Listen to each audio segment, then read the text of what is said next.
Api membara, laut pun jadi petaka. Tim SAR masih berupaya menemukan korban KMP Mutiara Sentosa II yang terbakar di Sumeneb, Jawa Timur yang belum ditemukan. Cuaca buruk menghambat pencarian. Bagaimana selengkapnya? Saya Yudi Handoyo, inilah Sindo Prime.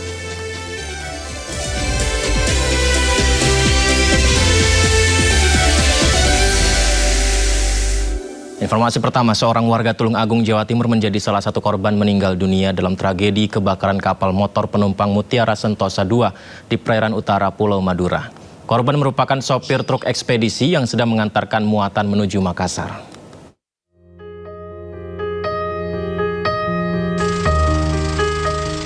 Sari Sukoco, 39 tahun, warga desa Sidorejo, Kecamatan Kauman, Kabupaten Tulung Agung, Jawa Timur, menjadi salah satu korban meninggal dunia dalam kebakaran KMP Mutiara Sentosa II. Jenazah korban tiba di rumah duka di Kecamatan Tulung Agung pada Senin malam. Saat kejadian, korban sedang menjalankan pekerjaannya sebagai sopir truk ekspedisi menuju Makassar. Korban berangkat bersama rekannya Bambang Susilo, warga desa Sobontoro, Tulung Agung. Saat kebakaran semakin membesar, ia mengajak korban untuk melompat ke laut, tetapi korban hanya mengangguk sambil tersenyum.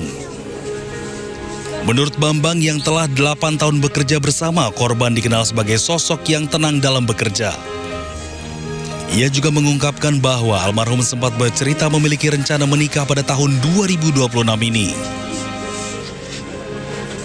Lompat ke air, saya duluan, beliaunya saya ajak, cuma mengganggu aja. Yuk, saya bilang, Mas ayo nanti aja. Terus saya inisiatif, Mas saya turun duluan. Beliaunya cuma senyum sambil mengangguk, terus saya lompat itu, Bang. Itu sudah pakai pelampung atau? Semuanya sudah pakai pelampung. Nah, orangnya beliaunya itu ya asik lah orangnya, santai aja gitu. Sempat ngobrol mau menikah, Bang? Iya, betul. Katanya tahun-tahun inilah. Setelah disemayamkan di rumah duka selama sekitar 30 menit, jenazah korban dibawa ke tempat pemakaman umum desa Sidorejo untuk dikebumikan.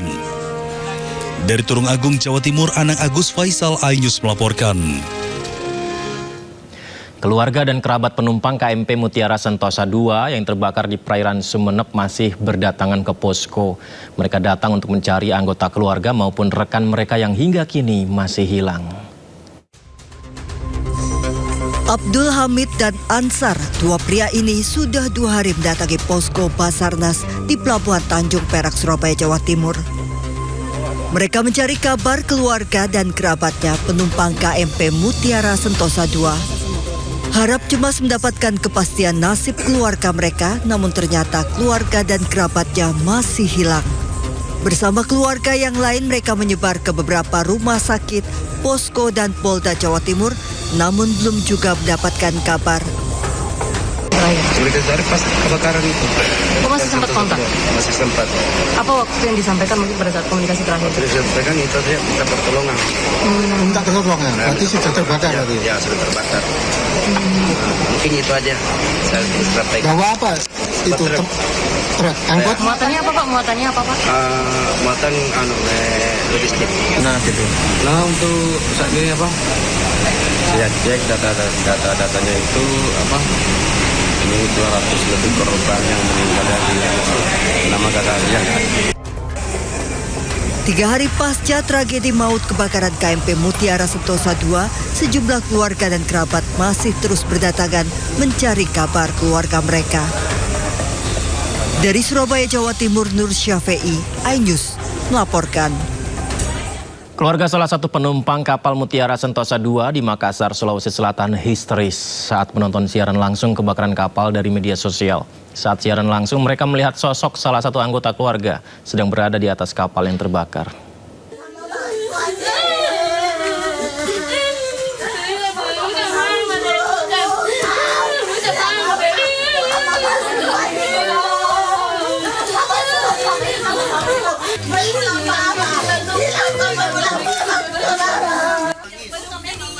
Keluarga Siti Fatimah penumpang kapal Mutiara Sentosa II berkumpul bersama di Jalan Sultan Abdullah II, Kota Makassar, Sulawesi Selatan. Mereka tak henti-henti menangis histeris. Keluarga baru mengetahui Siti berada di kapal Mutiara Sentosa 2 setelah menyaksikan siaran langsung insiden kebakaran kapal dari media sosial dan melihat sosok Siti Fatimah. Kebakaran ini, Pak. Kebakaran ini.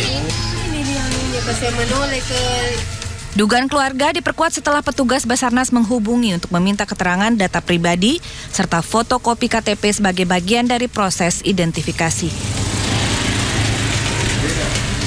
Iya, berdua. Tapi waktu kebakaran dia dorong anaknya untuk loncat. Dia kan takut air, Pak.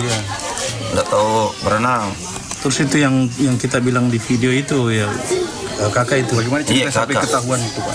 Itu waktu secara langsung tiba-tiba dilihat orang mau video, tiba-tiba dilihat, makanya kita screenshot. Ternyata betul dia. Operasi pencarian korban kebakaran KMP Mutiara Sentosa 2 di perairan utara Pulau Sapudi, Sumeneb terus dilakukan. Selain mengerahkan sejumlah kapal penyelamat, tim gabungan juga menerjunkan 1 unit helikopter untuk memaksimalkan pencarian dari udara. Langkah ini dilakukan untuk menjangkau area yang sulit terlihat dari permukaan laut sehingga proses pencarian dan evakuasi dapat berjalan lebih cepat. Kapal Mutiara Sentosa 2 terbakar ketika berlayar dari Surabaya menuju Makassar. Insiden terjadi di perairan utara Pulau Sapudi, Kabupaten Sumeneb. Kapal mengangkut total 271 orang dengan rincian 232 penumpang, 26 awak kapal, dan 13 ABK lain. Tim Liputan iNews melaporkan. Terbakarnya KMP Mutiara Sentosa 2 menyisakan cerita tersendiri bagi para penumpangnya.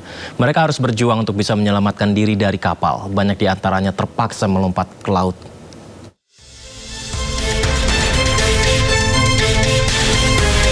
Kebakaran hebat yang terjadi di kapal Mutiara Sentosa dengan cepat menyebar ke badan kapal. Penumpang pun panik. Mereka berusaha menyelamatkan diri dengan berbagai cara. Salah satunya adalah dengan melompat ke laut. 2 penumpang yang selamat membagikan cerita detik-detik saat kapal terbakar. Sunarto dan Ahmad bercerita saat kejadian kapal dipenuhi asap. Penumpang pun panik. Ceritanya? Lompat. Kan sama anaknya, bisa lompat sama anak? Saya sendiri, dia sama bapaknya. Oh gitu. Dikasih jaket pelampung nggak, Bu? Dikasih. Berapa jam setelah kebakaran itu sampai loncat ke laut, Bu? 1 jam lebih. Berarti api menjalar langsung lompat gitu ya? Iya. Bu, lompat itu langsung menuju kapal pembantu atau masih jauh, Bu? Masih jauh, Pak. Dari data Basarnas, korban yang tiba di Pelabuhan Tanjung Perak, 133 penumpang selamat, 5 meninggal dunia. Sementara jumlah korban yang hilang masih belum diketahui karena manifest penumpang masih simpang siur. Dari Surabaya, Jawa Timur, Nur Syafi'i, iNews melaporkan. Memasuki hari ketiga operasi pencarian korban kebakaran KMP Mutiara Sentosa 2, tim SAR gabungan masih terus berupaya menemukan korban yang belum ditemukan. Proses pencarian korban terkendala akibat cuaca buruk. 4 unit kapal dan 1 helikopter masih diterjunkan untuk mendukung operasi pencarian korban kebakaran KMP Mutiara Sentosa 2. Proses pencarian korban yang hilang masih terkendala cuaca buruk.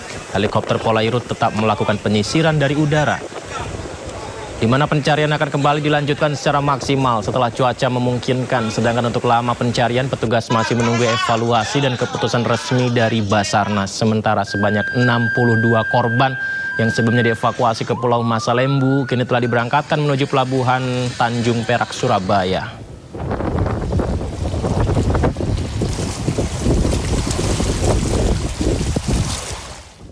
Lima kantong jenazah, pemirsa, ada 5 kantong jenazah korban kapal motor penumpang Mutiara Sentosa 2 yang terbakar di perairan Sumeneb selesai teridentifikasi. Ya, data korban meninggal dunia yakni Sri Indratmo Wijaya, 47 tahun, Pati, Jawa Tengah. Siti Fatimah, 57 tahun, Makassar, Sulawesi Selatan. Sari Sukoco, 39 tahun, Tulung Agung, Jawa Timur. Kemudian Rino Eka Putra, 48 tahun, Agam, Sumatera Barat. Yedi Hendrawan, 63 tahun, Kalimantan Tengah, dari Kapuas.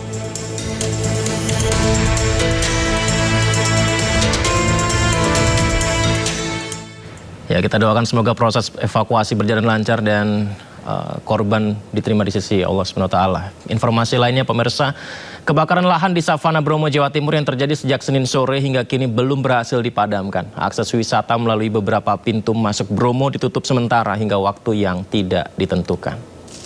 Ini tambah banter ya. Kebakaran lahan yang terjadi di Blok Bantengan, Kabupaten Lumajang ini nampak dari kawasan Savana Bromo. Api diketahui membakar kawasan tersebut sejak Senin sore. Petugas gabungan dari Balai Besar Taman Nasional Bromo Tengger Semeru, TNBTS, BPBD Kabupaten Probolinggo, dan BPBD Provinsi Jawa Timur sempat memadamkan api agar tidak menjalar. Namun kondisi vegetasi yang kering karena musim kemarau membuat api terus menjalar. Hingga Selasa pagi, api masih membakar hingga merambat sampai ke Blok Watu Gede dan Bukit Teletabis. Info sementara titik api itu kan mulai dari pergerakannya dari wilayah Lumajang ya. Sekarang bergerak tadi pagi itu sebagian Bukit Teletabis sudah ada titik api juga. Kemungkinan mengalami pergerakan, tapi sebagian masih di wilayah Lumajang. Ya, sebagian kecil yang mulai masuk di wilayah Probolinggo. Di Bukit. Imbas kebakaran ini, Balai Besar TNBTS menutup sementara kawasan wisata dari pintu masuk Malang dan Lumajang. Sedangkan dari pintu masuk Cemoro, Lawang, Probolinggo, dan Tosari, Pasuruan masih dibuka. Namun demikian, wisatawan dan warga dilarang mendekati kawasan yang terbakar di area savana. Sementara proses pemadaman api masih terus berlangsung. Dari Probolinggo, Jawa Timur, Hana Purwadi, iNews melaporkan.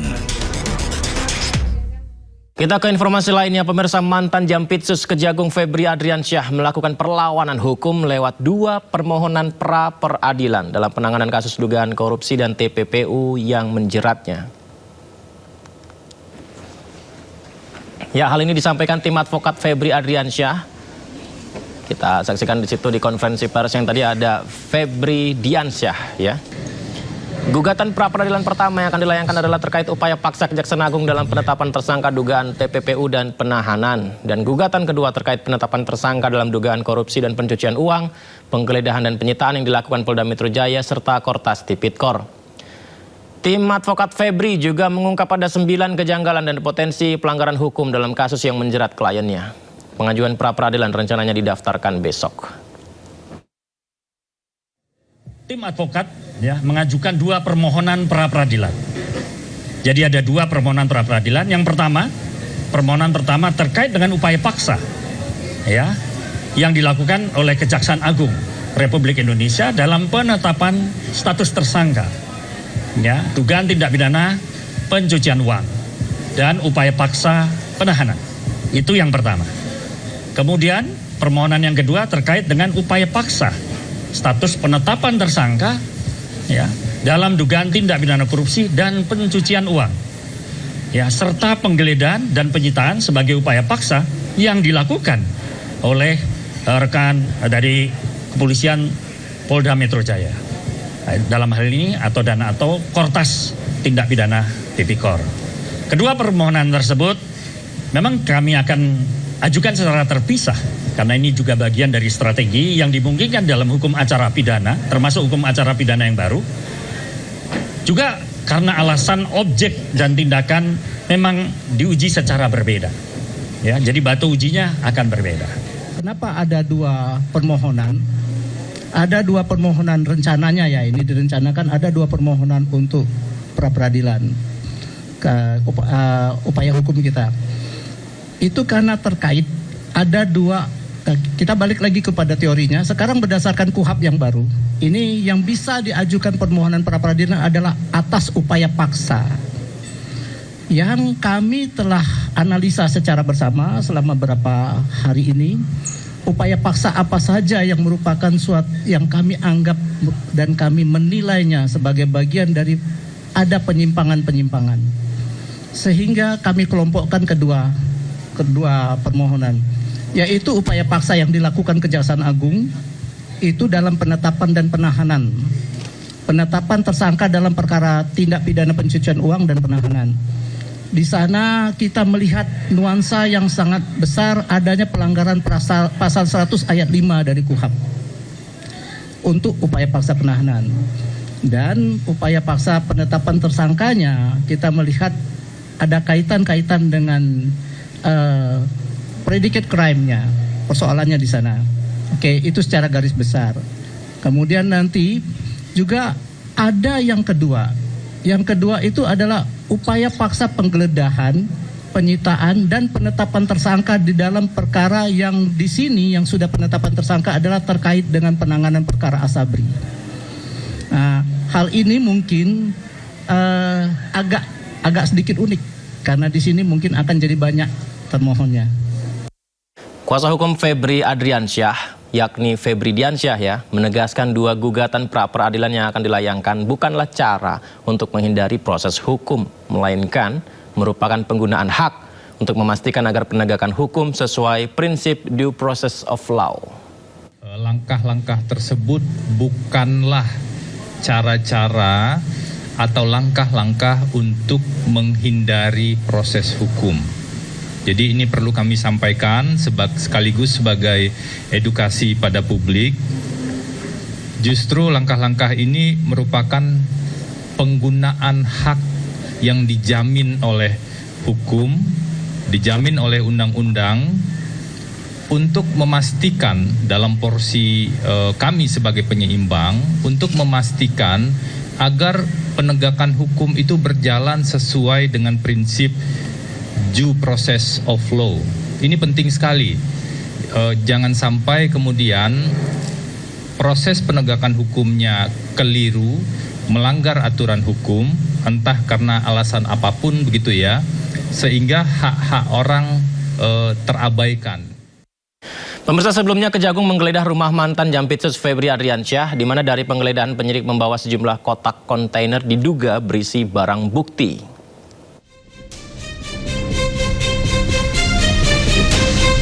Penggeledahan dilakukan di rumah mantan Jampitsus Febri Adriansyah di kawasan Jakarta Selatan. Proses penggeledahan berlangsung selama 3 jam, mulai pukul 18.30 hingga 21.30 waktu Indonesia Barat. Dari lokasi, penyidik menyita dokumen-dokumen yang diduga berkaitan dengan dugaan tindak pidana pencucian uang. Menurut Kepala Pusat Penerangan Hukum Kejaksaan Agung Anang Supriyatna, dokumen yang disita akan diajukan penetapan penyitaan ke Pengadilan Tipikor sebelum dianalisis untuk memperkuat alat bukti dalam penyidikan. Pada hari Jumat 31 Juli 2026, tim penyidik telah melaksanakan tindakan penggeledahan di salah satu rumah milik saudara FA di daerah Radio Dalam berdasarkan surat perintah penyidikan yang telah diterbitkan dalam perkara dugaan tindak pidana pencucian uang atau TPPU. Dari hasil penggeledahan tersebut, penyidik melakukan penyitaan terhadap sejumlah dokumen yang diduga memiliki keterkaitan dengan perkara yang sedang disidik. Selanjutnya, sesuai dengan ketentuan hukum acara, penyidik akan mengajukan permohonan persetujuan penyitaan kepada Pengadilan Tindak Pidana Korupsi. Dokumen-dokumen tersebut nantinya akan dianalisis dan digunakan sebagai alat bukti guna memperkuat pembuktian serta konstruksi perkara yang sedang ditangani. Kasus ini merupakan pengembangan dari penyidikan dugaan TPPU yang menjerat Febri Adriansyah. Sebelumnya, Febri telah ditetapkan sebagai tersangka dan ditahan di rutan KPK. Tim Liputan iNews melaporkan. Penyidik Kejagung juga menggeledah 3 tempat baru dalam kasus pencucian uang Febri Adriansyah, yakni kantor tersangka Don Rito, rumah Nurman Herin, serta 4 kantor swasta. Penyidik juga memeriksa 4 saksi baru. Tim penyidik telah memanggil dan memeriksa 4 orang saksi, yaitu saksi T, R, DH, dan HH, yang semuanya adalah karyawan swasta. Dan paralel dengan kegiatan pemanggilan dan pemeriksaan saksi, tim penyidik juga melakukan tindakan hukum berupa penggeledahan yang sedang berlangsung di beberapa tempat, di antaranya di kantor di daerah Jakarta Selatan, kedua juga daerah perkantoran juga di beberapa tempat, baik itu PT HI, PT PIS, PT KPI, dan PT beberapa PT di daerah Jakarta Selatan, juga sebuah rumah di daerah Depok, Jawa Barat. Seluruh tindakan penyidikan tersebut telah dilakukan berdasarkan ketentuan acara yang berlaku dan merupakan bagian dari upaya penyidik untuk memperoleh alat bukti, memperjelas konstruksi perkara, serta melakukan penelusuran terhadap aset-aset yang diduga berasal dari hasil tindak pidana.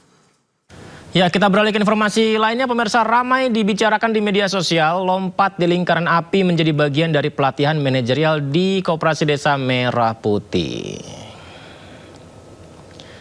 Waduh, ini kita lihat ramai dibicarakan di media sosial ya pemirsa ya. Jadi ada pelatihan dalam rangkaian pendidikan ya di manajerial Koperasi Desa pemirsa. Ya, informasi ini juga masih tengah konfirmasi selengkapnya seperti apa, kan tetapi ini sudah tersebar di masyarakat tentang adanya video seperti ini. Kalau kita lihat beberapa orang ya, wanita dengan sabuk merah dan pakaian militernya melompat di lingkaran api. Nah, apakah ini memang adalah pelatihan yang menjadi bagian dari pendidikan untuk manajerial di Koperasi Desa Merah Putih? Kami akan terus informasikan selengkapnya untuk Anda pemirsa.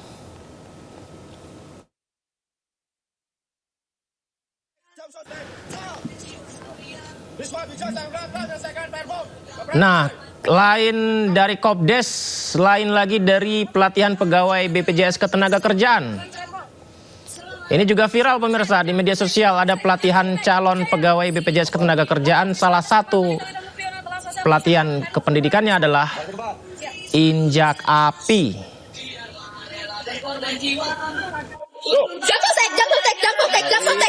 Jaya.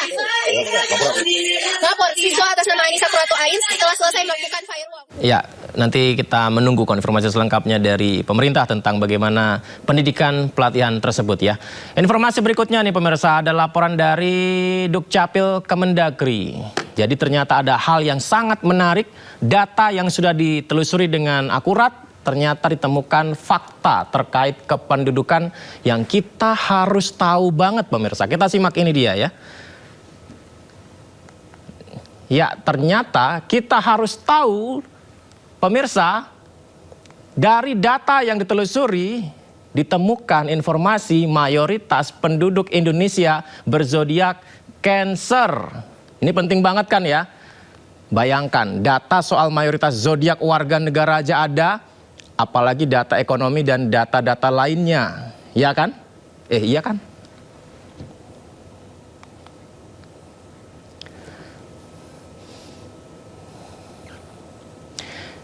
Ya, berdasarkan data Dukcapil Kemendagri, pemirsa, Cancer merupakan zodiak dengan jumlah penduduk terbanyak di Indonesia. Jadi mayoritas WNI itu zodiaknya Cancer sebanyak 38.784.044 jiwa. Kalau saya mungkin minoritas ya, saya kan Aries ya. Yang terbanyak kalau melihat jumlah ini adalah Cancer.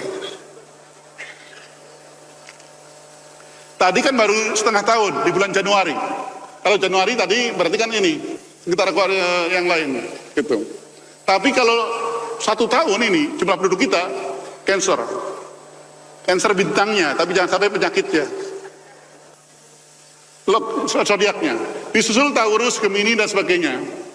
Ternyata saya jumlahnya gini. Lanjut. Gitu.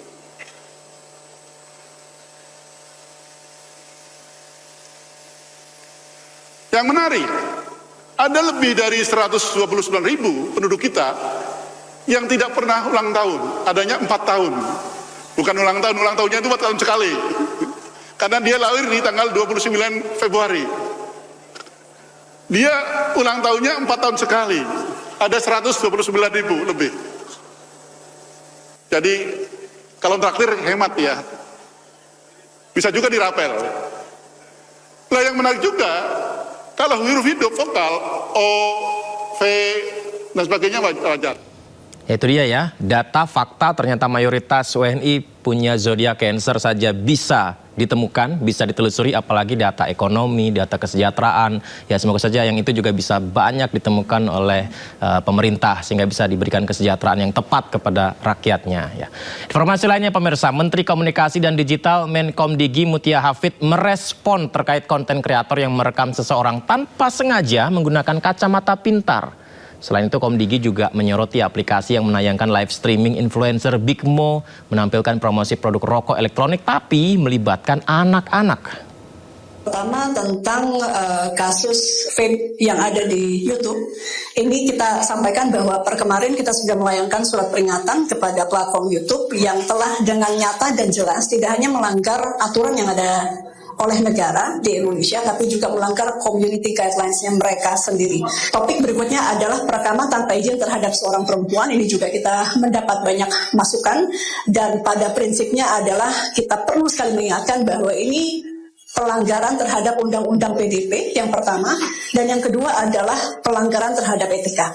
Jadi tidak boleh ada orang yang merekam tanpa izin, meskipun di ranah publik. Jadi sekali lagi penegakan hukumnya dari teman-teman kepolisian, dari kami adalah untuk mengingatkan bahwa di situ ada pelanggaran terhadap PDP, di situ ada juga pelanggaran terhadap etika, dan tentu dalam kerangka menjaga tidak hanya perempuan ya, tapi khususnya perempuan dan anak-anak dari kegiatan-kegiatan perekaman tanpa izin ini harus kita stop dan kita lakukan tindakan-tindakan serius. Sebelumnya, rekam wajah seorang wanita tanpa izin menggunakan kacamata yang punya fitur video seorang konten kreator dihujat netizen. Jadi ini yang viral beberapa hari yang lalu, konten jadi diskusi di mana isinya wawancara langsung terhadap seorang wanita yang baru dikenal tanpa izin, tapi dengan alasan public space, seorang kreator bernama Brian Ebem bebas ngonten dengan siapapun. Nah, setelah viral di media sosial, polemik terjadi. Pasalnya wanita itu protes dan bersuara menghubungi kreator Brian Ebem di medsosnya. Saat dihubungi di medsos melalui DM IG, wanita tersebut minta videonya di take down karena dia tidak tahu dijadikan konten dengan apa, bagaimana, dan tidak diberitahu juga video itu direkam diam-diam dengan kamera tersembunyi fitur kacamata. Nah, tapi jawaban menarik dari Brian Ebem ini begini nih pemirsa. Kalau mau take down boleh saja, tapi ada biaya kos yang perlu di-pay atas biaya produksi videonya.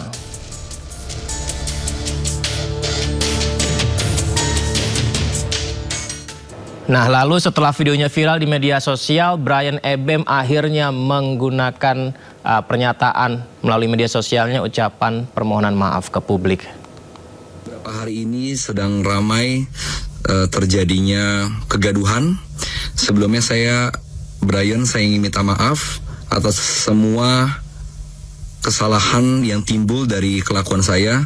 Saya tidak membenarkan, saya hanya meminta maaf atas semua pihak yang merasa dirugikan.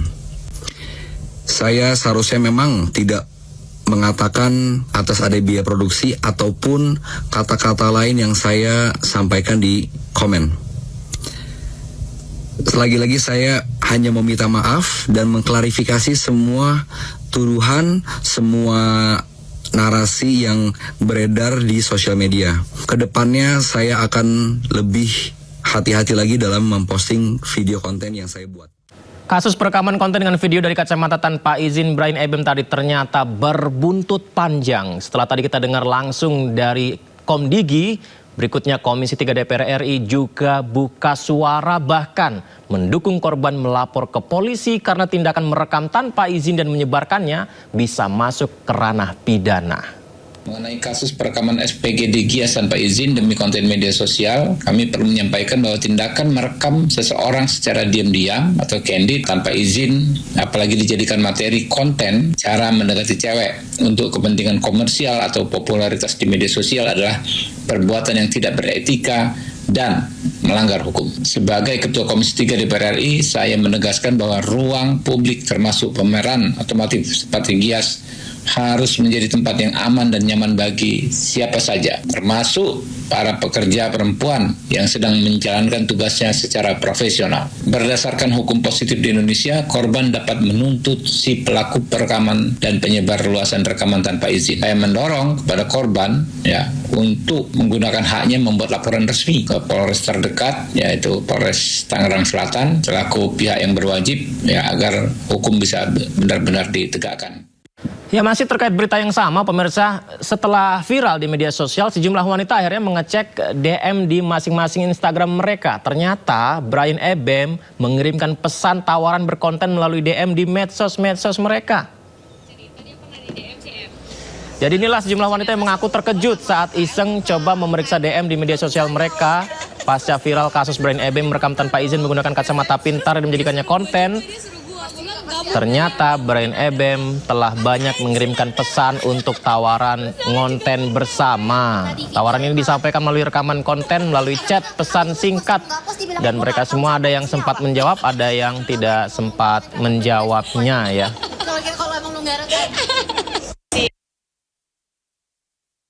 Memasuki hari ketiga operasi pencarian korban kebakaran KMP Mutiara Sentosa 2, tim SAR gabungan masih terus berupaya menemukan korban yang belum ditemukan. Proses pencarian korban terkendala akibat cuaca buruk.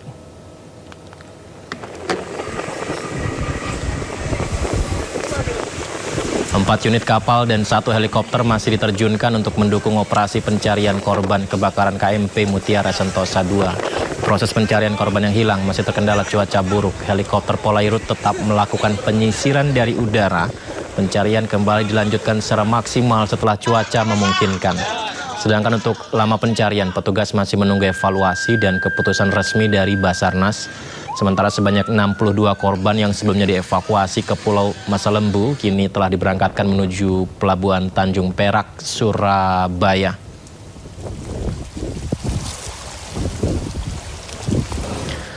Terbakarnya KMP Mutiara Sentosa 2 menyisakan cerita tersendiri bagi para penumpangnya. Mereka harus berjuang untuk bisa menyelamatkan diri dari kapal, di mana banyak diantaranya terpaksa melompat ke laut.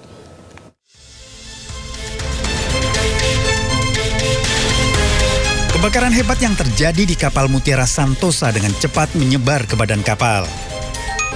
Penumpang pun panik. Mereka berusaha menyelamatkan diri dengan berbagai cara. Salah satunya adalah dengan melompat ke laut. 2 penumpang yang selamat membagikan cerita detik-detik saat kapal terbakar. Sunarto dan Ahmad bercerita saat kejadian kapal dipenuhi asap. Penumpang pun panik. Ceritanya? Lompat. Kan sama anaknya, bisa lompat sama anak? Saya sendiri, dia sama bapaknya. Oh gitu. Dikasih jaket pelampung nggak, Bu? Dikasih. Berapa jam setelah kebakaran itu sampai loncat ke laut, Bu? 1 jam lebih. Berarti api menjalar langsung lompat gitu ya? Iya. Bu, lompat itu langsung menuju kapal pembantu atau masih jauh, Bu? Masih jauh, Pak.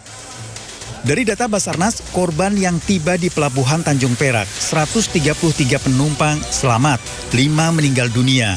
Sementara jumlah korban yang hilang masih belum diketahui karena manifest penumpang masih simpang siur. Dari Surabaya, Jawa Timur, Nur Syafi'i, iNews melaporkan. Api berkobar di tengah laut, kepanikan tidak terhindarkan. KMP Mutiara Sentosa 2 terbakar di perairan Sumeneb, Jawa Timur, menewaskan sejumlah orang dan melibatkan proses evakuasi. Sejauh ini informasi yang kami dapatkan, korban KMP Mutiara Sentosa 2 bertambah jadi 238 orang. Apa yang sebenarnya terjadi dan bagaimana memastikan tragedi serupa tak terulang lagi? Kita bahas lebih dalam bersama dengan narasumber kita, Direktur The National Maritime Institute Namarin, Siswanto Rusdi. Assalamualaikum, selamat malam Pak Siswanto. Waalaikumsalam, selamat malam, apa kabar Yud? Baik Pak Siswanto, alhamdulillah. Pak Sis, izin ini di studio ya? Ya, di studio. Kalau stadion kemarin timnas kurang beruntung kemarin Pak. Ngomong-ngomong nih Pak Sis, ini terkait dengan kapal KMP Pak. Tadi kita lihat tayangannya kan, kapal besar tersebut di tengah laut, asapnya pekat tebal. Saya berpikir ini dalam kondisi seperti itu penumpangnya bagaimana ya untuk bisa mencari sisi untuk menyelamatkan dirinya, tentu sangat sulit ya. Dan ternyata betul ketika saya cek data dari tim di lapangan, berita yang ada begitu, rata-rata ini kesulitan bernapas, melompat ke laut, hingga ada yang tenggelam, menghirup asap yang pekat, itu menjadi penyebab mereka meninggal dunia begitu Pak. Apa yang sebenarnya harus kita cermati dari ini Pak? Jadi begini ya, pertama itu crowd management di atas kapal. Jadi mengelola masa yang panik ini ada anunya nih, ada ilmunya, ada sertifikasinya, segala macam gitu loh. Nah ini yang terlihat dan sayangnya belum bisa diketahui atau belum ditanyakan ke para penumpang yang selamat itu bagaimana sebetulnya ABK mengendalikan kepanikan di atas kapal itu gitu loh. Karena kalau dilihat dari video yang ada sepertinya nggak jalan itu crowd management oleh ABK gitu loh Yud. Main lompat aja. Kemudian biasanya kan kapal kayak begini ada sekoci gitu loh.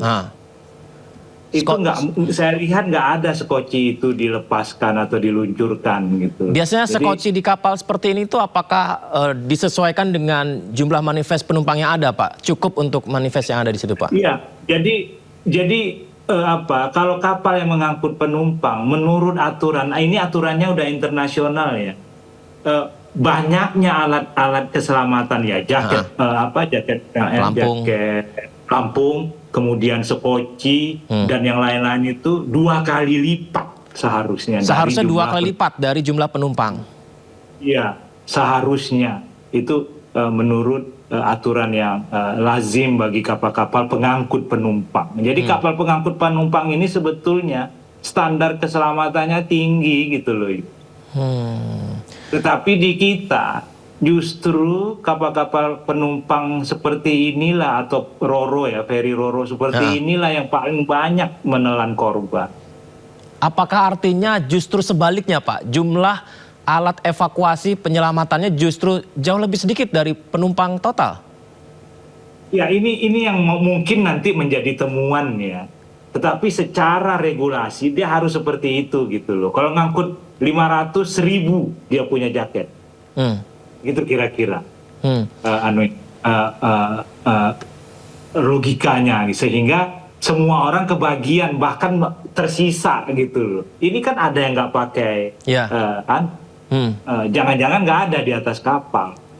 Ini kan ada. Ini yang menjadi apa nanti ini menjadi penelitian atau investigasinya KNKT menurut saya. Tetapi sudahlah, kejadian ini kan sudah banyak gitulah ya sudah banyak. Tetapi sudah KNKT juga sudah turun, rekomendasi juga mungkin sudah bertubi-tubi dilayangkan, tapi tetap kejadian. Gitu. Jadi saya nggak tahu lagi apa yang mau dibilang gini terhadap regulator ini gitu. Berarti sebenarnya sudah ada crowd management hingga ketika penumpang tersebut disekoci menggunakan pelampung, sudah ada manajemen dan SOP-nya untuk menghindari titik api atau asap, itu semua sudah lengkap sebenarnya Pak ya untuk kapal sebesar. Sebetulnya sudah lengkap. Kapal-kapal modern ini kan sudah lengkap, prosedurnya sudah ada, kemudian alat-alat keselamatannya juga relatif mudah diadakan gitu loh. Jadi sebetulnya tidak ada alasan banyak penumpang yang meninggal di dalam setiap kecelakaan. Ini 238 orang Pak Sis. Iya. Bahkan masih dicari. Artinya gini Yud, dia harus kecelakaan kan kita nggak bisa nggak bisa duga ya, nggak bisa. Tetapi kan dari berbagai kejadian kan sudah ketahuan gitu loh. Manifest lah, kemudian kapal yang tidak pemadam apinya tidak bisa diandalkan lah gitu loh. Kemudian segala macam. Ini kan sebetulnya aspek keselamatan, regulasi keselamatan yang harus diperhatikan. Tapi kan kejadian berulang gitu loh. Nah ini yang menurut saya regulatornya ini perlu diapakan ya. Bukan lagi dihukum gitu. Harus digebrak gitu loh. Digebrak. Ditampol gitu. Supaya jangan lagi bisnis as usual gitu loh. Kecelakaan, oke dicari, terus habis itu mau ngapain? Nggak jelas. Baik, Pak Sis ini saya minta tolong teman-teman untuk membuka video tadi ketika kapal terbakar di tengah laut. Kita lihat, nah ini, nah mungkin bisa di-pause di situ. Pasis kita lihat ya di sini ya. Jadi saat terbakar, bodi kapal berjalan miring, Pak. Apakah ada kebocoran lambung kapal, Pak? Jadi ini juga nggak tahu ya. Tapi biasanya kapal penumpang begini ini kan adanya di atas ya, Yud ya. Penumpang banyak di atas, jadi stabilitas kapal itu mengikut gerakan penumpang di atas kapal gitu.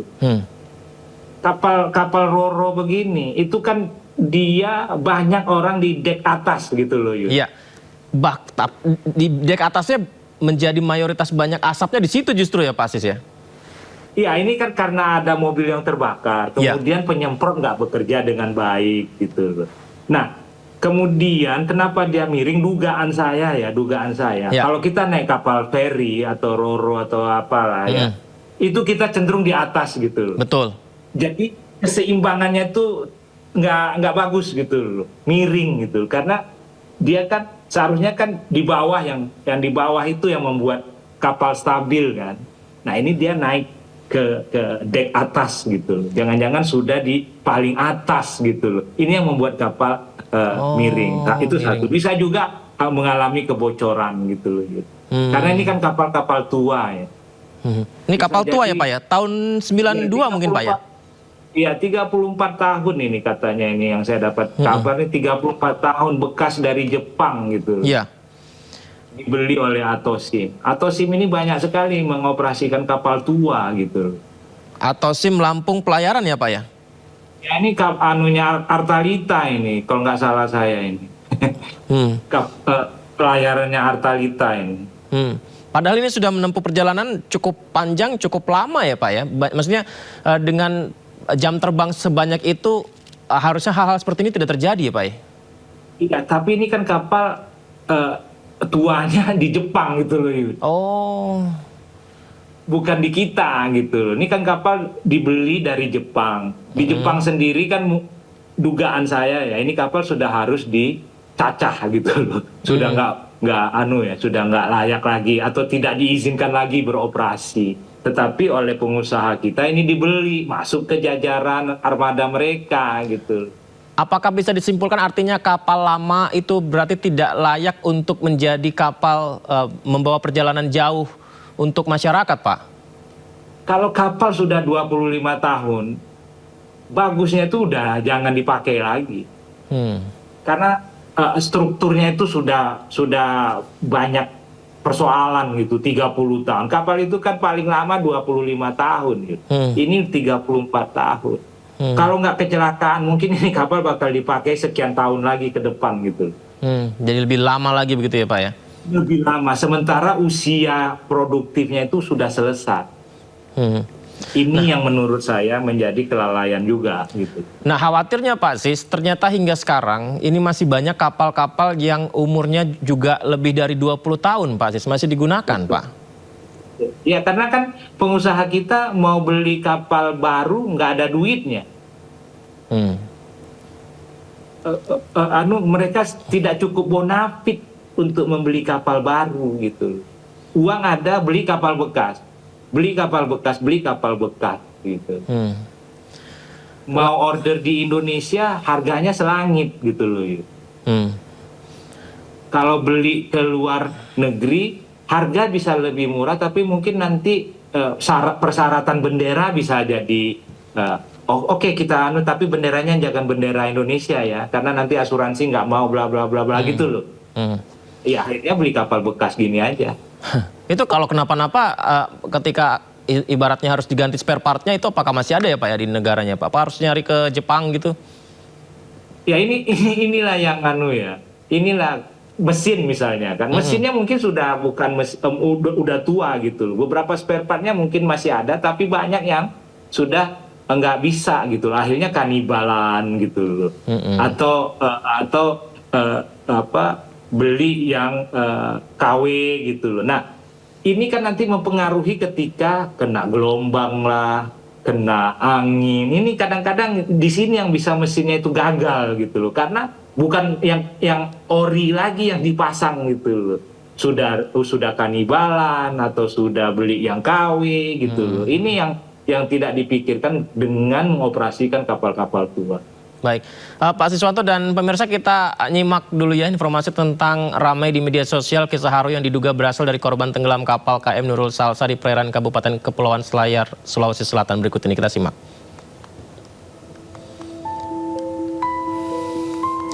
Jadi beberapa waktu lalu Pak Siswanto dan pemirsa ya, ini juga, wah ini sangat disayangkan ya, kisah haru yang diduga dari korban kapal KM Nurul Salsa yang sempat ramai dibicarakan netizen. Jadi ini foto terakhir yang sempat dibagikan, lalu ada netizen yang membuat video AI-nya dari foto yang dibagikan ya. Jadi kisahnya itu kakek Umar 80 tahun mengambil keputusan menyentuh hati, pelampung terakhir yang ada tidak digunakan untuk dirinya sendiri, melainkan diberikan sang cucu Naura 13 tahun. Kakek itu berkata, cucuku saja yang pakai pelampung. Dan kakek itu berjanji akan menemui cucunya nanti ketika selamat nanti. Akan tetapi sayangnya ketika Naura sudah menggunakan pelampung di tengah lautan, tapi Naura juga belum ditemukan dan kakek Umar pun akhirnya juga belum ditemukan.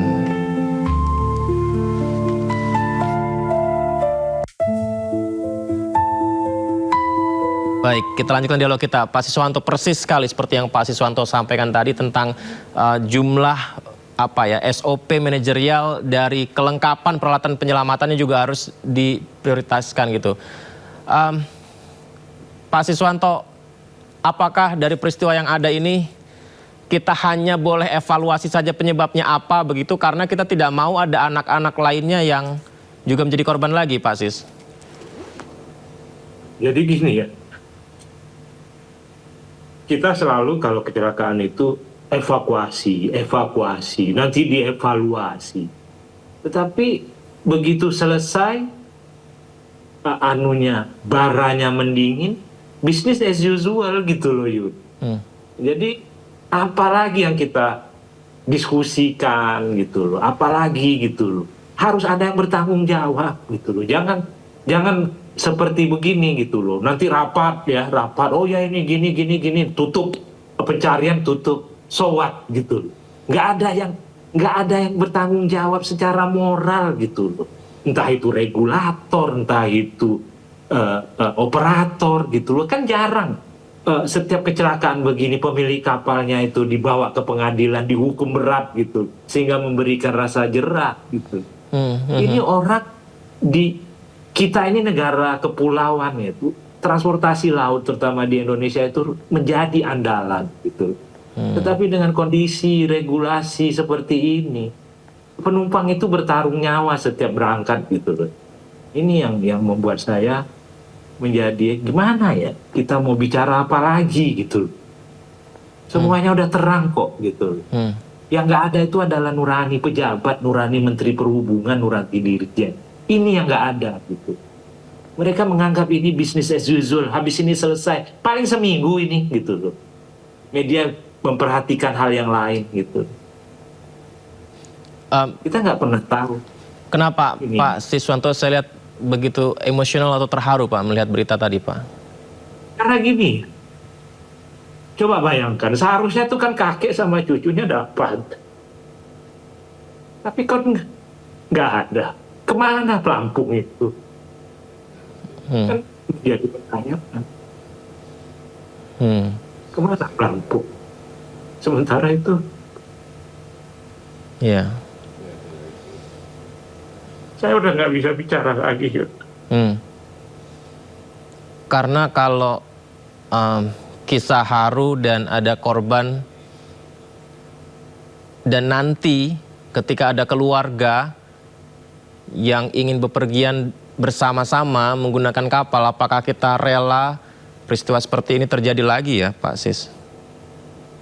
Peristiwa ini dalam dugaan saya akan terus terjadi karena arsitektur keselamatan pelayaran kita ini buruk sekali Yud. Hari ini atau beberapa hari yang lalu Mutiara Sentosa, nanti entah kapal yang mana lagi. Sebagian besar kapal feri di kita itu kapal-kapal tua ya. 20 tahun, 25 tahun, 30 tahun. Kita nggak tahu kapan dia akan tenggelam gitu. Karena pemerintah nggak bisa ngapa-ngapain, mau pengusaha beli kapal baru mahal harganya, gitu. Banyak punglinya gitu. Akhirnya pengusaha cuma bisa beli bekas gitu. Terus pelaut yang bekerja di atas kapal itu digaji seadanya gitu. Gimana mereka nggak mau memberikan pelayanan terbaik kalau setiap terjadi kasus kayak seperti itu? Yang ada mungkin mereka ya udahlah kalian urus diri kalian sendirilah gitu. Karena apa? Gajinya nggak cukup, Yud. Pelaut di kapal feri ini kan pelaut kelas 2, bahkan mungkin pelaut kelas 3 gitu loh. Pelaut-pelaut yang terbaik itu berlayar ke luar negeri, ke kapal-kapal besar, kapal-kapal internasional. Yang bekerja di dalam negeri ini ya kayak gini lah gitu. Seamanship-nya nggak ada atau kurang gitu. Akhirnya mengendalikan crowd kayak begini aja kebingungan gitu. Baik kru maupun nakodanya gitu loh. Itu yang saya duga gitu. Jadi perjalanan anak-anak negeri kita ini kalau pakai kapal itu perjalanan bertarung dengan kematian gitu. Ya, kisah kakek Umar dan Naura itu satu dari sekian cerita lainnya, Pak Siswanto, karena ada juga kisah seorang anak yang selamat dari KM Nurul Salsa di perairan barat Pulau Polasi Selayar ya. Tapi yang selamat dia sendiri, Pak Siswanto. Ayah dan ibunya hilang dan tidak ditemukan. Jadi dan jangan lupa juga Yud, ada banyak kecelakaan kapal yang sampai hari ini nggak ketemu. Banyak. Kapal barang, kapal kayu banyak. Jadi negara kita ini negara kepulauan yang transportasi lautnya itu sangat-sangat mengerikan kondisi keselamatan. Jadi inilah yang menurut saya. Jadi jangan lagi evaluasinya itu gimana ini, gimana itu yang bersifat administratif gitu. Bongkar gitu. Misalnya jangan beli kapal bekas, misalnya nih Ayud ya. Tapi permudah pembangunan kapal di dalam negeri gitu. Sekarang kan mau beli kapal, mau bikin kapal kinclong di dalam negeri, harganya selangit gitu. Gak bisa. Ini yang harusnya menjadi perhatian menurut saya oleh Menteri Infrastruktur. Pak Siswanto, ini akhirnya kita kembali lagi ke KMP Mutiara Sentosa II ya Pak. KNKT masih menyelidiki penyebab kebakaran KMP Mutiara Sentosa II di perairan utara Pulau Sapudi, Sumeneb, Pak, di mana akan fokus pada pemeriksaan box khusus di dalam kapal yang menjadi kunci awal pengungkapan. Nah, pertanyaan saya, Pak, ini yang difokuskan atau apalagi, Pak, masukan dari Pak Siswanto supaya benar-benar jadi pertimbangan dari pemerintah? Jadi kan begini ya, KNKT ini dia punya hasil kerja kan nanti mengalirnya ke regulator, Kementerian Perhubungan, kemudian nanti ke instansi-instansi. Kita berharap mereka melakukan perbaikan. Tapi jangan lupa, ini sudah berkali-kali KNKT itu sudah mengeluarkan rekomendasi sebelum-sebelumnya juga. Tapi kondisi kan terjadi terus gitu loh. Terus KNKT kalau KNKT dimarahin, saya udah kerja gitu loh. Tetapi untuk apa itu semua? Gitu. Masih berulang gitu. Baik, Pak Siswanto, terima kasih banyak. Misalnya, masuk misalnya polisi. Paling yang jadi tersangka kapten kapal. Jangan hanya berhenti di situ ya Pak Siswanto. Makanya jangan di situ terus, harus dirombak total, direformasi segala macam gitu loh. Yang sayangnya ini yang nggak ada dalam pemerintahan gitu. Baik, semoga acara kita ini disaksikan pemerintah secara langsung dan menjadi poin-poin penting, jadi masukan mereka, karena intinya adalah kita ingin perbaikan dan tidak ingin ada korban-korban selanjutnya. Pak Siswanto, terima kasih banyak ya Pak. Sehat-sehat selalu ya Pak Siswanto. Selamat malam Pak. Makasih ya Yud. Makasih Pak.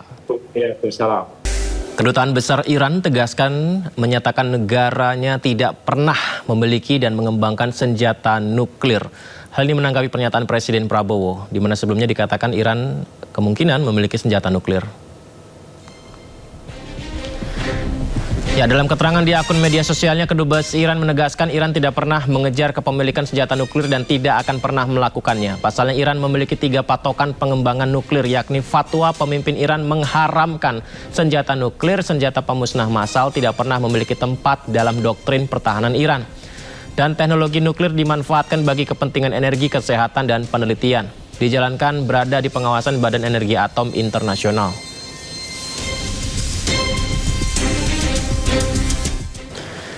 Ya, sebelumnya Presiden Prabowo Subianto mengatakan tentang perlombaan membuat senjata nuklir antar negara-negara di Timur Tengah, pemirsa. Hal itu disampaikan Presiden saat memberikan taklimat dalam agenda Presidential Briefing Kadin Indonesia di Istana Negara Jakarta Jumat lalu. Disampaikan bahwa Iran ada potensi atau kemungkinan telah memiliki senjata nuklir dan berpotensi mendorong negara-negara lain di kawasan Timur Tengah seperti Arab Saudi untuk mengembangkan kemampuan serupa.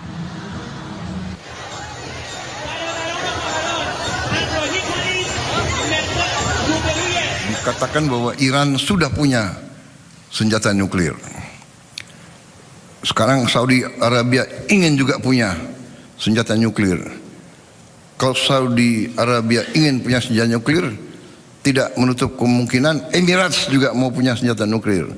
Qatar juga mau punya senjata nuklir. Mesir juga mau punya senjata nuklir. Sementara itu Presiden Prabowo juga mengaku diminta Presiden Korea Selatan Lee Jae-myung untuk membantu membuka dialog dengan Korea Utara.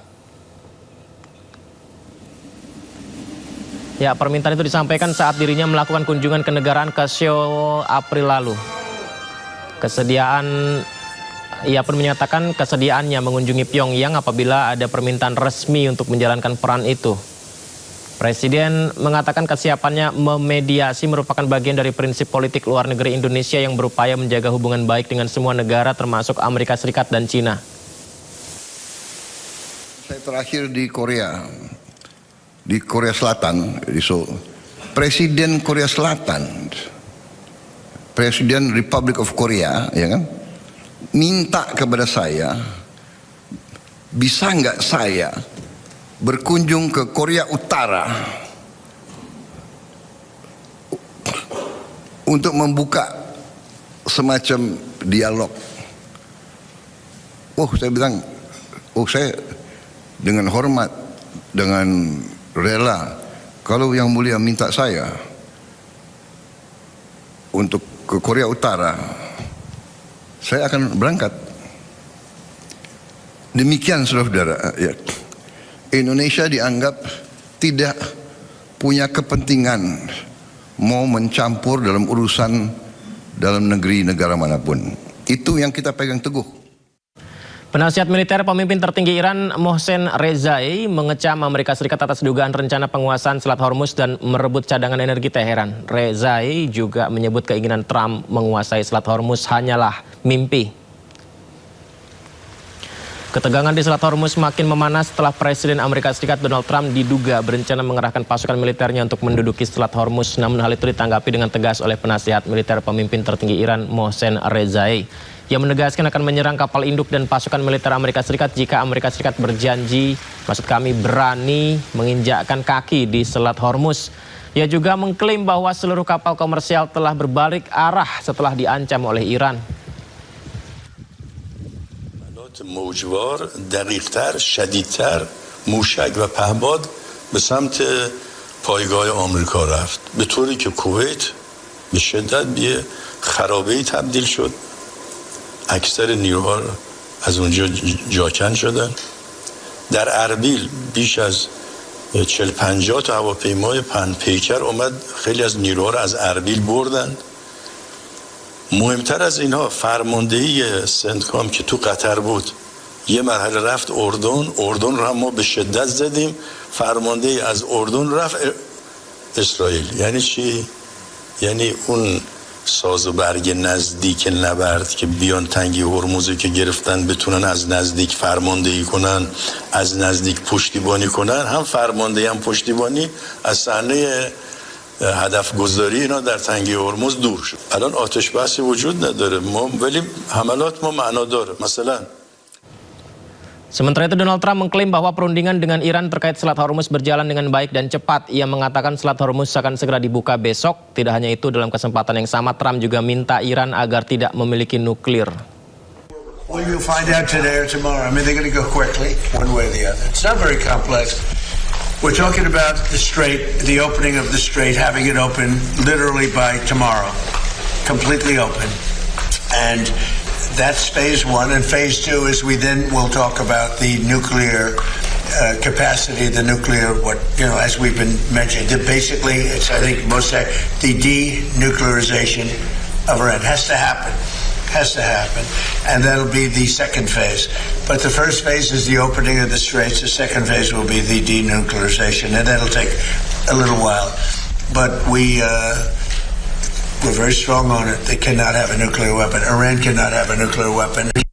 Perebutan kursi Senat Amerika Serikat di negara bagian Michigan kian memanas. Dokter Muslim keturunan Arab Abdul El-Sayed maju dalam pemilihan Senat dan berhadapan dengan lawannya yang merupakan pro-Israel. Komunitas warga Arab Amerika di Dearborn, Michigan berbondong-bondong memberikan dukungan politik mereka kepada kandidat progresif Abdul El-Sayed. Jadi El-Sayed merupakan seorang dokter, mantan kepala dinas kesehatan, dan kerap lantang bersuara menyatakan penolakannya atas keterlibatan Amerika dalam perang Israel-Iran sebagai isu domestik. El-Sayed menegaskan triliunan dolar uang pajak warga Amerika Serikat seharusnya bisa dialokasikan ke yang lebih manfaat seperti pembenahan infrastruktur, layanan kesehatan, serta hunian terjangkau di dalam negeri ketimbang mendanai konflik militer di luar negeri. El-Sayed juga berjanji tidak akan menerima dukungan finansial dari kelompok pelobi Amerika pro-Israel AIPAC.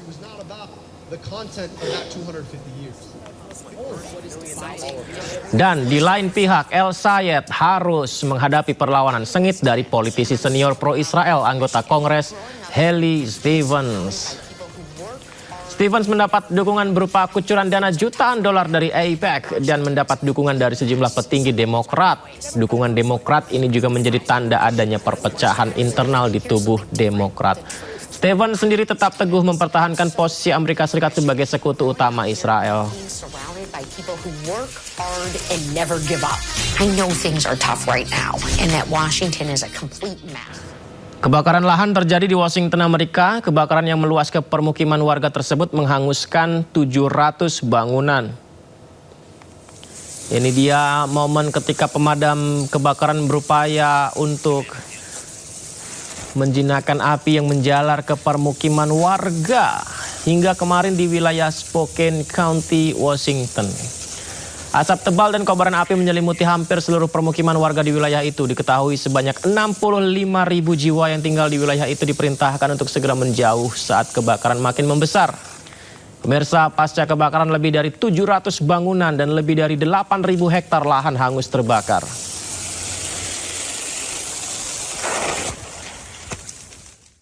Kebakaran juga terjadi di Yunani. Lebih dari 12.000 hektar hutan hangus terbakar di Yunani Selatan. Meski api cepat merambat ke arah permukiman warga, tidak ada korban jiwa maupun luka dalam peristiwa ini.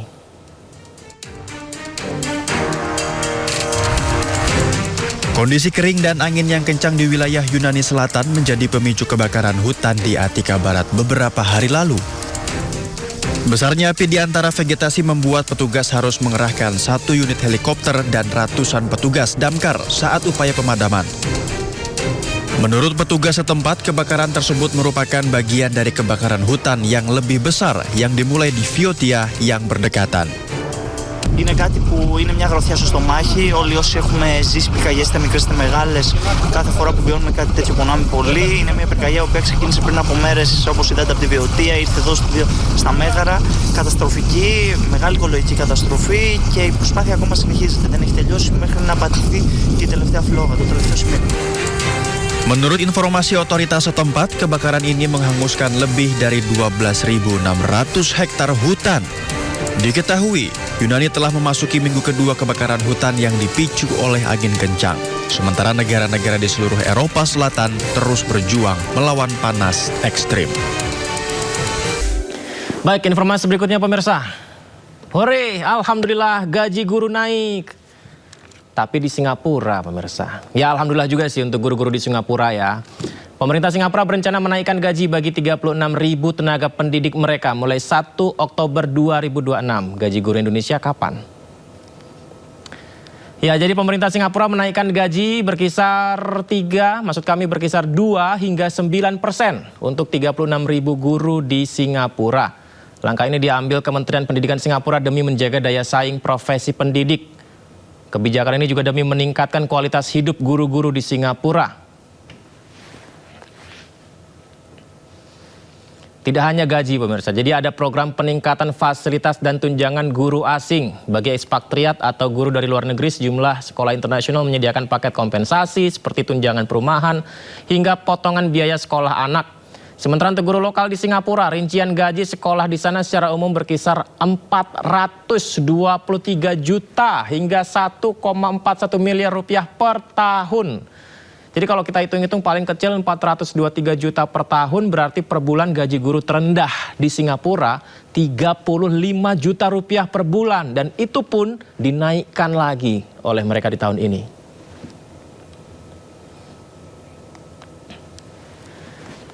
Menurut Menteri Pendidikan Singapura Desmond Lee, para guru di Singapura adalah jantung sistem pendidikan. Hari demi hari mereka melakukan lebih dari yang diharapkan untuk membimbing siswa dan mendukung perjalanan belajar mereka.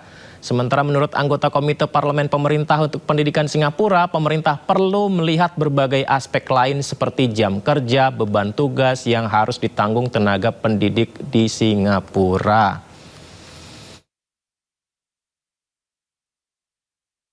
Ya, bismillah kita doakan semoga guru-guru di Indonesia juga semakin sejahtera ya, gajinya naik ya nanti, amin. Nah, jika melihat perbandingan gaji guru di Asia Tenggara, ternyata Brunei Darussalam menjadi negara yang memberikan gaji terbesar untuk tenaga pendidik mereka. Berapa gajinya? Kita simak. Pertama, Brunei Darussalam, gaji guru di sana kisaran 24 juta sampai 82 juta rupiah per bulan. Singapura di posisi kedua dengan gaji 42 juta sampai 71 juta rupiah per bulan. Ternyata Kamboja di posisi ketiga pemirsa. Jadi guru-guru di Kamboja itu gajinya 13 juta sampai 43 juta rupiah. Lalu Malaysia di posisi 4. Indonesia di peringkat 9.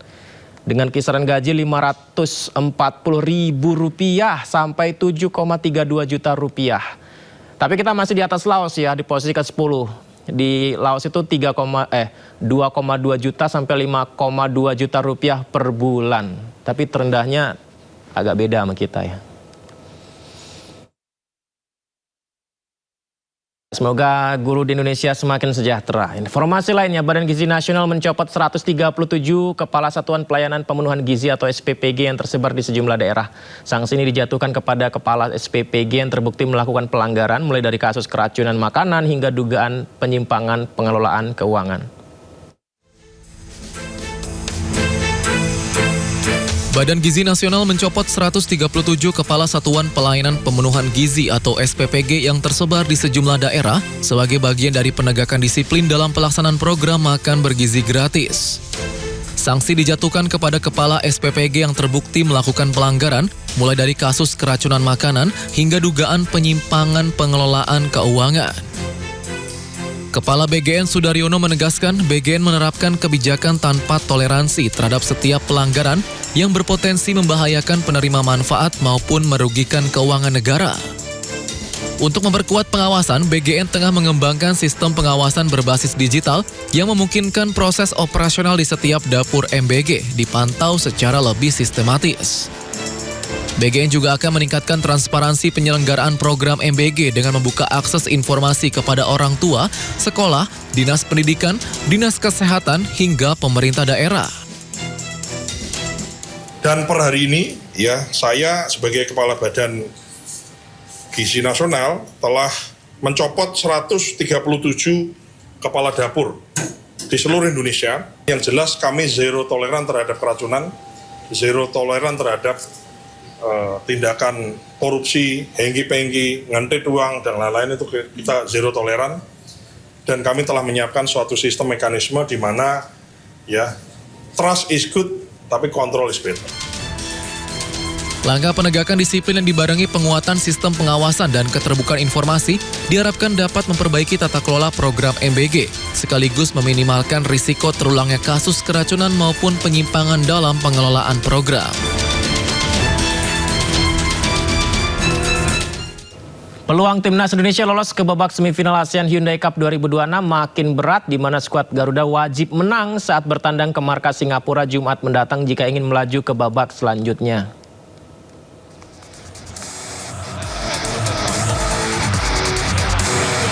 Kekalahan dari Vietnam membuat posisi Timnas Indonesia melorot ke peringkat 3 klasemen sementara Grup A ASEAN Hyundai Cup 2026 dengan koleksi 6 poin.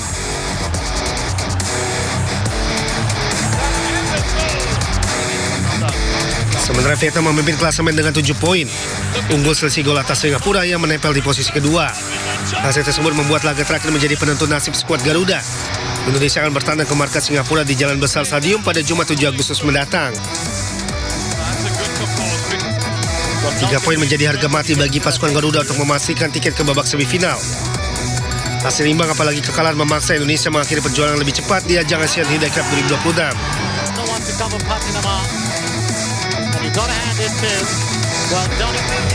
Namun misi tersebut tidak akan mudah. Singapura tampil konsisten sepanjang fase grup dan masih belum terkalahkan. Di bawah arahan Gavinli, Singapura tampil pertahanan yang rapi dan disiplin.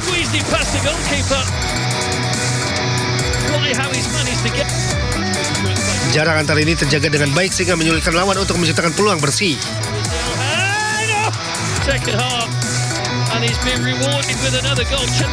Dari 3 pertandingan, Singapura sukses mengoleksi 2 kemenangan dan 1 hasil imbang. Hasil imbang itu terjadi saat skuad asuhan Gavinli mampu menahan imbang tanpa gol atas Vietnam. Melihat performa impresif yang ditunjukkan, Singapura layak disebut sebagai salah satu kekuatan terbaik Asia Tenggara saat ini. Ya, konsistensi The Lions menjadi sinyal bahaya bagi Garuda. Dan duel Indonesia versus Singapura pun diprediksikan menjadi ujian penting bagi pasukan John Herman dalam misi melangkah ke babak berikutnya.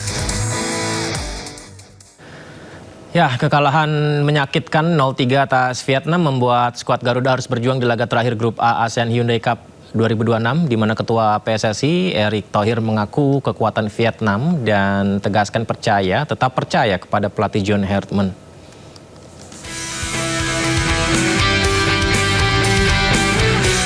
Ketua Umum PSSI Erick Thohir menilai perjuangan skuad Garuda belum habis usai dipermalukan Vietnam dalam laga Grup A ASEAN Hyundai Cup 2026.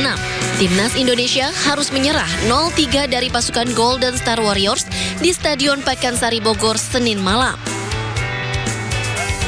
Erick bereaksi santai menanggapi hasil minor skuad besutan John Herman. Erick Thohir mengungkapkan bahwa Vietnam merupakan tim yang kuat. Namun meski begitu, dirinya masih percaya kepada juru taktik Timnas Indonesia yang masih membutuhkan adaptasi permainan. Loh, memang kan tim Vietnam, tim yang tangguh, ya, kompak, dan dia juga sudah training camp cukup lama sebelum persiapan ini, dan memang juara AFF berkali-kali gitu. Jadi memang saya percaya sama John. Ya, saya rasa tinggal perlu adaptasi karena ini permainan yang berbeda. Jadi mudah-mudahan nanti lawan Singapura kita harus bisa bangkit gitu, ya. Dan kita harus apresiasi Vietnam bagus, tapi ya bukan berarti kita mengalah. Nanti di game berikutnya kita coba lakukan. Vietnam memperpanjang rekor buruk Indonesia dalam pertemuan di turnamen Asia Tenggara ini. Terakhir, skuad Garuda meraih kemenangan atas Vietnam terjadi di edisi 2016 silam. Kini Rizky Ridho dan kawan-kawan harus kembali fokus menatap laga terakhir di Grup A saat bertamu ke kandang Singapura. Kemenangan pada laga nanti mutlak menjadi harga mati bagi skuad Garuda untuk lolos ke babak semifinal. Pemirsa, Nguyen Van Phi terpilih menjadi pemain terbaik dalam laga ketiga Grup A ASEAN Hyundai Cup 2026. Van Phi menyumbang 1 gol yang menjadi awal bagi skuad The Golden Stars Warrior meraih kemenangan atas skuad Garuda dengan skor akhir 3-0.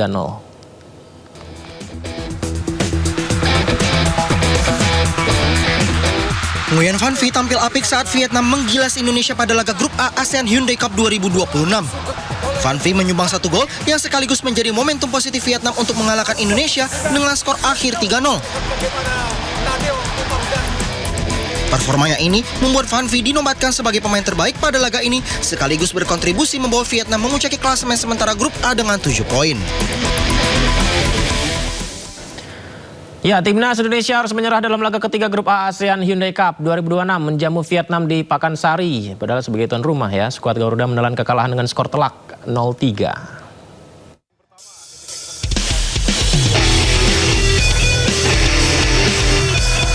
Menjamu Vietnam di Stadion Pakansari, skuad Garuda sempat kewalahan meladeni permainan tim tamu. Vietnam mampu unggul lebih dulu saat laga memasuki menit kelima. Gol tercipta aksi sepakan Nguyen Van Phi yang menjebol gawang Nadeo dari sudut sempit.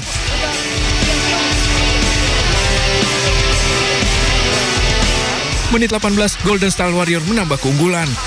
Memaksimalkan celah pertahanan Indonesia, Nguyen Hai Long mencetak gol tambahan membawa Vietnam unggul 2-0 atas Indonesia di babak pertama. Hingga waktu jeda, skor 2-0 di babak pertama tetap bertahan.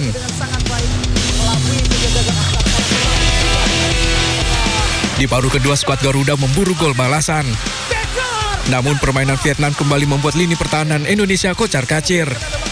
Menit 64, pelatih John Hartman mengganti 3 pemain sekaligus untuk bisa meningkatkan intensitas serangan. Namun tim tamu lewat pemain penggantinya Nguyen Sanson justru berhasil mencetak gol tambahan yang tercipta di menit 70. Pemain naturalisasi dari Brazil Evanilson itu mencetak gol lewat aksi penetrasinya dari dalam kotak penalti. Skor 3-0 bertahan hingga akhir pertandingan. Dari kekalahan ini membuat peluang Indonesia ke semifinal kian tipis. Laga berikutnya skuad Garuda akan bertandang ke Singapura, sementara Vietnam akan kedatangan timnas Kamboja.